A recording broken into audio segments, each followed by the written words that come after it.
Hello সবাইকে। কালী পুজোতে আমরা চলে গেছিলাম হাওড়া সোনাঝুরি হাটে। এখানে যাওয়া খুবই সহজ। যারা হাওড়ায় থাকেন তারা সকলেই শিবপুর বেলতলা স্পোর্টিং ক্লাবের নাম শুনেই থাকবেন, যেখানে দুর্গা পুজো আর কালী পুজো হয়। সেই জায়গাতেই হচ্ছিল সোনাঝুরির হাট। নিয়ারেস্ট লোকেশন হলো হাজারাত কালীতলার কাছে।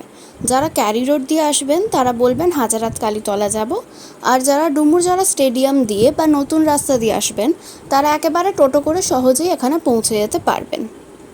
মেলা খোলে বিকেল 5টা থেকে রাত 10:30 পর্যন্ত। এখানে আপনারা বিভিন্ন ধরনের sari, churidar, kurti, one piece, pant, jewellery, bag সব কিছুই অনেক কম দামে পেয়ে যাবেন। অসাধারণ কালেকশন, এমন যে মনে হবে আপনি সত্যিই সোনাঝুরির হাটে এসেছেন। কেবল দেখে বোঝা যাবে না কোনটা নেবেন। শান্তিনিকেতনের ডোগরা থেকে শুরু করে সমস্ত ব্যাগ সবই এখানে পেয়ে যাবেন।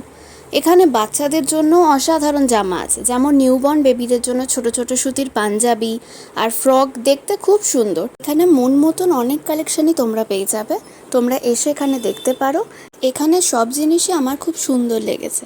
এখানে শুধু জামা কাপড়ই নয়, ঘর সাজানোর জিনিসও আছে, যেমন চেয়ার, টেবিল, ওয়াল হ্যাঙ্গিং, অনেক কিছুই এখানে পাওয়া যাচ্ছে। এরপরও যদি তোমাদের কোনো ইনফরমেশন লাগে তোমরা কমেন্টে জানাতে পারো, আমি নিশ্চয়ই বলে দেবো। ভিডিওটা ভালো লাগলে লাইক করো আর চ্যানেলটা ফলো করে নিও।